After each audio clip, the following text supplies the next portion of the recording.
Hey, what's going on, Science 10s? Mr. Walton here. So, today we're going to be looking at an idea called cell theory. So, cell theory is a kind of an amalgamation of a couple different ideas that were created from observations of people using microscopes in the 16, 17, and 1800s. So let's take a look at some important discoveries that have been made using some microscopes. First up, Robert Hooke in 1665. Robert Hooke looked at thin slices of cork. Now, I don't know if you know this, but cork is a plant. So he looked at thin slices of cork under a microscope, and he described the appearance of what looked like a repeating pattern of small rooms and called them cellulae. Cellulae is just the Latin word for small room. And that's where we get the name cells from. Now, here is a picture of the cork slices. Obviously, they didn't have photography at the time, so Robert Hooke had to draw this by hand from what he saw in his microscope. And this is an actual, it's a photo of a drawing that he made after publishing some work. So Robert Hooke noticed that, okay, the structure of cork is made up of a bunch of tiny cells. Okay, fast forward a few years, Antony van Leeuwenhoek, that's a Dutch name, and I probably didn't say it right, but that's okay. In 1676, van Leeuwenhoek discovered the first microbes or organisms that can only be observed with a microscope. He dubbed them animalcules. So he saw, in his field of view, he's looking through his microscope and he saw some microbes that were wandering around. He saw amoebas. He saw other organisms that were moving around under the microscope. And he said, oh, they're animals, right? Because they're moving around, but they're almost like the size of a molecule. They're not. They're way bigger than molecules. So he dubbed them animalcules, kind of an amalgamation of animal molecules. Then we're going to skip ahead, actually a few hundred years, to a guy named Robert Brown. Now, Robert Brown is famous for a bunch of different reasons, but one of the things he's really famous for is he was kind of the first individual to notice that the repeating structure in all orchid cells, there was a repeating structure. So if you were to draw a cell, right? If you were to draw a plant cell and you were to say, oh man, there's in every single one of these cells, there's constantly this structure here every single time. And he called that the nucleus. And he said it's in every single orchid cell. And they looked at some other cells and he said, oh man, this nucleus seems to be here as well.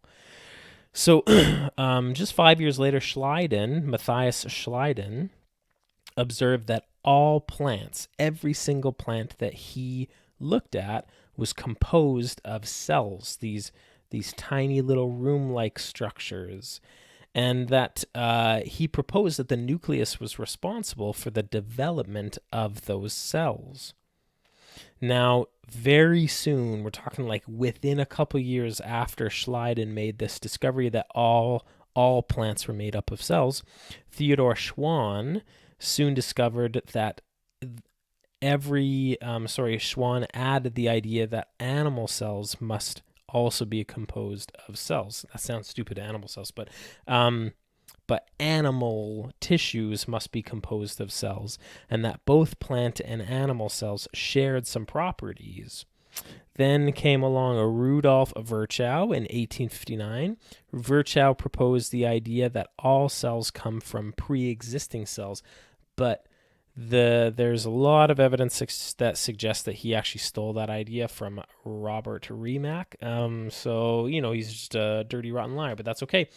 So those three observations kind of, when put together, they create this idea of cell theory. Now, cell theory is summed up in this diagram here. And number one, all organisms are made up of one or more cells. Number two, cells are the basic building blocks of life. You can't get more simple than a cell. And then 3, all cells come from pre-existing cells. So that comes back to this idea of spontaneous generation. Right, if something's living, it has to be made up of cells, and those cells had to come from other cells. The cells couldn't just appear out of nowhere from non-living material. So this is the idea of cell theory. Now, there is kind of one little catch with this. All cells came from pre-existing cells, except for the very first cell that ever existed. That is a little bit of an anomaly, and that could be considered kind of spontaneous generation.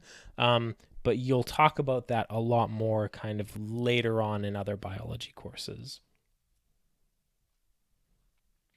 So let's just think about this for a second. If we took Mr. Walton and we kind of zoomed in at a piece of tissue from Mr. Walton, right?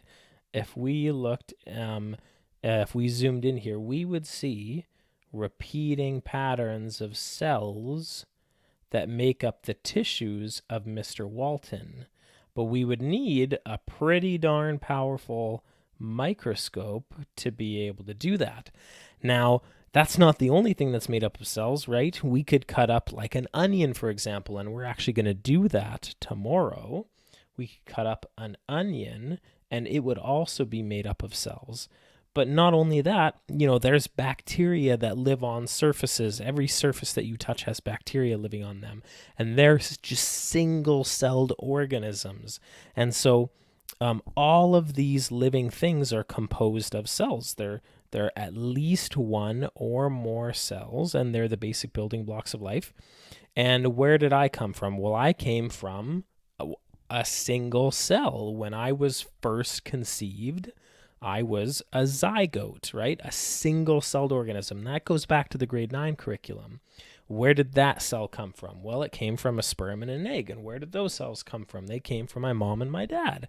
And then where did their cells come from? Blah, blah, blah, blah, blah. So all of these cells are constantly coming from other cells. It's just cells growing and dividing. There are, however, some exceptions to cell theory. Now, it gets a little bit complicated when we talk about viruses. Viruses, we don't consider to be living organisms. Now, that's weird, okay, but they don't do a lot of things that we expect from living organisms, okay? And we will define what makes a living organism or what makes something living a little bit later on. But we say that viruses are not technically living, nor can they reproduce on their own. Viruses need a host cell in order to be able to reproduce. So viruses work by attacking pre-existing living cells, or we could say a host cell.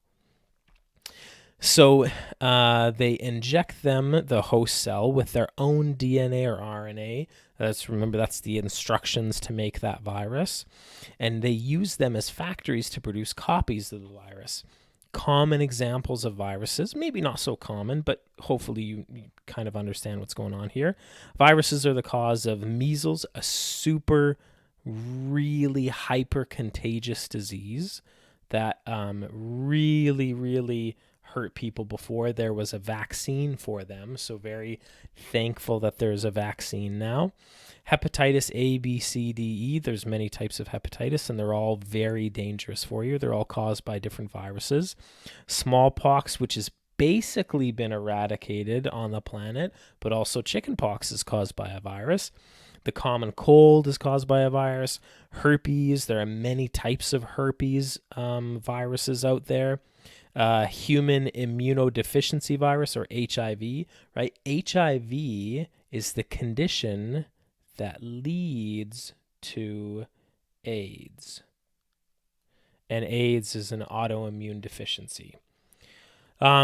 This last one is kind of hits home a little bit right now. SARS, that's the severe acute respiratory syndrome. MERS, Middle Eastern respiratory syndrome. And then COVID-19. COVID-19 is the disease that's caused by SARS SARS-CoV-2.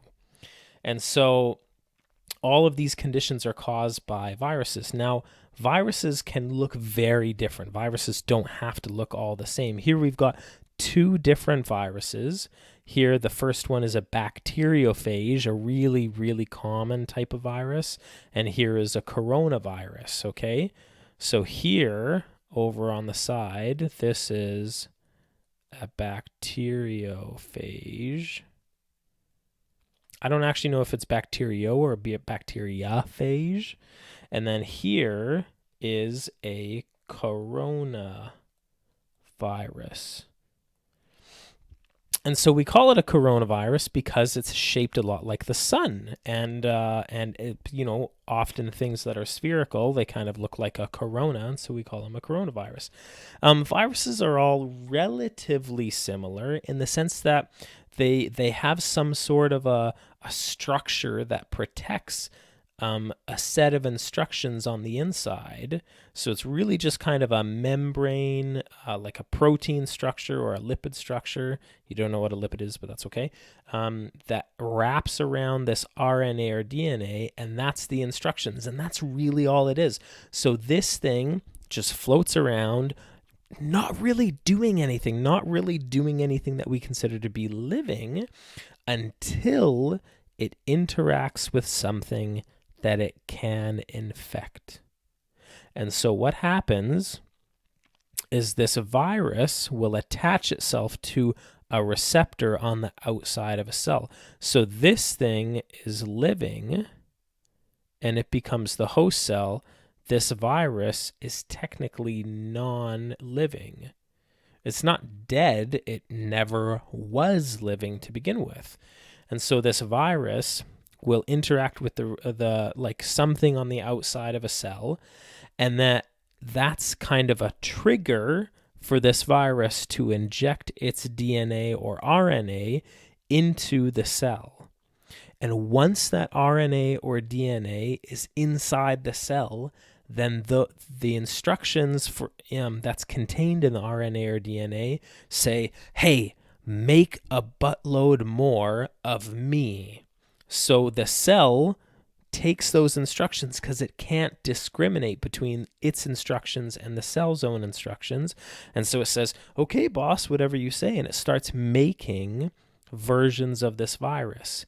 And sooner or later, it makes so many versions of the virus that the virus starts destroying the cell. And then when the cell gets destroyed, this virus can then or many forms of this virus can then leave and then go infect other cells.